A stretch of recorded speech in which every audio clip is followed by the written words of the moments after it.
நம்புனா உசுரையும் கொடுப்பாங்க, மோடி பார்த்தா முடிச்சு விட்டுடுவாங்க.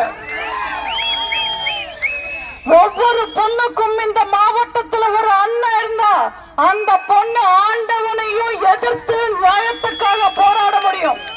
அப்படிப்பட்ட வீரமான, பண்பான, நேர்மையான ராமநாதபுரம் மக்களுக்கு உங்க அன்பு சகோதரியின் அன்பான வணக்கங்கள்.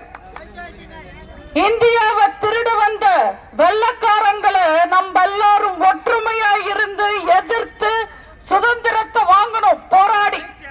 இன்னைக்கு தமிழ்நாட்டில் திருடிக்கிட்டு இருக்கிற திமுகவையும், மதவெறி பிடிச்ச பாஜகவையும், கரப்ஷன் காங்கிரஸையும் எதிர்த்து இன்னைக்கு நம்ம எல்லாரும் ஒற்றுமையா போராடணும். அதிமுக யாரு? திமுகவுக்கு ஜாதி கிடையாது, மதம் கிடையாது. இரட்டை இலையில பசுமையும் வலிமையும் மட்டும்தான் இருக்கும், ஜாதி மதம் இருக்காது. எப்பவுமே நியாயத்துக்காக நேர்மையா நியாயத்து பக்கம் நிக்கிற ஒரே கட்சி அனைத்து இந்திய அண்ணா திராவிட முன்னேற்ற கழகம். ஜாதி மதம் பார்க்காம எல்லா மனுஷங்களையும் சமமா பார்த்தவங்க எங்க புரட்சி தலைவரும் புரட்சி தலைவியும் எங்க அண்ணன் எடப்பாடியார் புரட்சி தமிழரும். எல்லா மக்களும் சமம்தான், எல்லா மக்களும் சமம்தான். இதுல யாராவது ஒருத்தன் வந்து நான் உன்னை காப்பாத்துறேன்னு சொன்னா அவன் உங்களை அவனுக்கு கீழே வச்சு பார்க்கறான்னு அர்த்தம். அப்படி யாரையும் தயவு செஞ்சு பார்க்காதீங்க. முஸ்லிம் மக்களையும் கிறிஸ்டியன் மக்களையும் பார்த்து நீங்க மைனாரிட்டிங்க, நீங்க மைனாரிட்டிங்க, நாங்க உங்க காவலர்கள் சொல்லி ஏமாத்துவாங்க திமுக. எண்ணிக்கையில கம்மியா இருந்தா அவங்க மைனாரிட்டி ஆயிடுவாங்களா? எல்லாரும் சமம் தானே? நம்ம எல்லாரும் நண்பர்கள் மாதிரி தானே பழகிறோம், நம்ம எல்லாம் கூட பிறக்காத சகோதரர்கள் மாதிரி தானே வாழ்றோம்.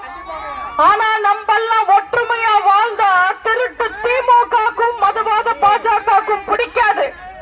ஏன்னா நம்ம ஒற்றுமையா இருந்தா அவங்களால அரசியல் பண்ண முடியாது. அதனால நம்மள பிரிக்கிறதுக்காக என்ன வேணும்னாலும் பேசுவாங்க.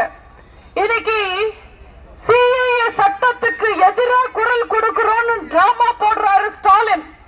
உண்மையில பார்லிமெண்ட்ல இன்ட்ரோடக்ஷன் ஸ்டேஜ்ல தனி நபர் மசோதாவா சிஏஏ கொண்டு வரும் போது அந்த சட்டத்தை ஆதரிச்சது இந்த திருட்டு திமுக.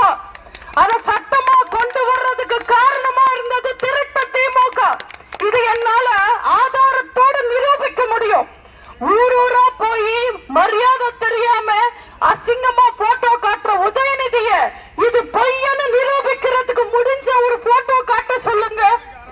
இஸ்லாமிய மக்களை ஏமாத்துறதுக்காக என்ன வேணும்னாலும் பேசுவாங்க. ஒரு காலத்துல சென்னை மாகாணமா இருக்கும் போது பலமான எதிர்கட்சியா இருந்ததே முஸ்லிம் மக்கள் தான். இன்னைக்கு அந்த முஸ்லிம் மக்களை ஒரு கட்சிக்கு சுருக்கி வச்சிருக்காங்க திமுக. 21 தொகுதியில திமுக வேட்பாளர்கள் உதயசூரியன் சின்னத்துல நிக்கிறாங்க.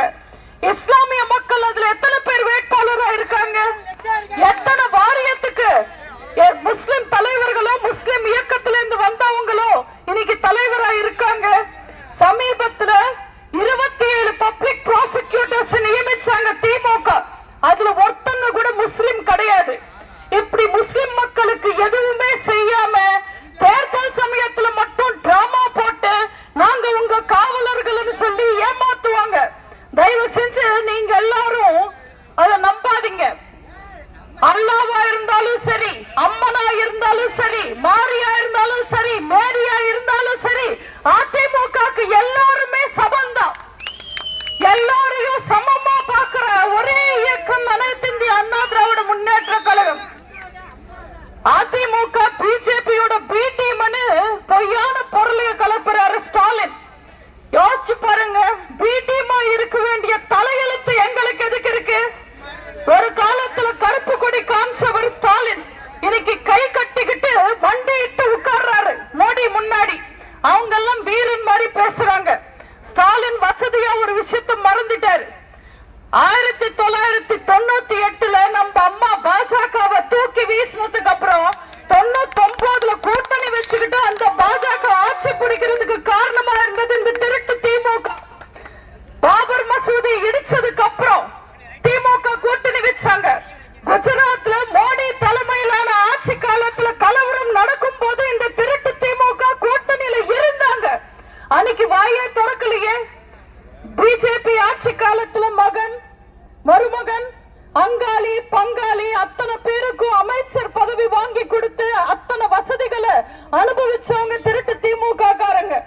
கருணாநிதியும் ஸ்டாலினும் 10 வருஷம் 2004 வரைக்கும் பிஜேபி கூட கூட்டணியில இருந்தாங்க. பிஜேபி முதுகுல ஏறி சவாரி பண்ணாங்க. அப்போதும் இந்தியா பத்தி கவலைப்படல திமுக. அதுக்கப்புறம் 10 வருஷம் திமுக காங்கிரஸ் முதுகுல ஏறி சவாரி செஞ்சாங்க. அப்போ இலங்கை தமிழர்களை பத்தி கவலைப்படல.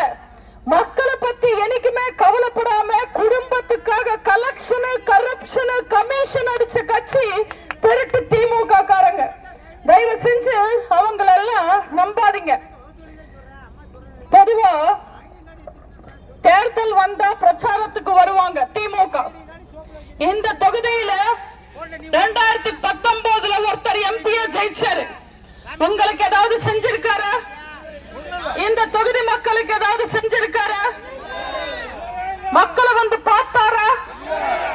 மறுபடியும் ஒருவேளை ஜெயிச்சா உங்களை மதிப்பாரா? அவர் எங்கேயோ சென்னையில இருப்பாரு. ஆனா நம்ம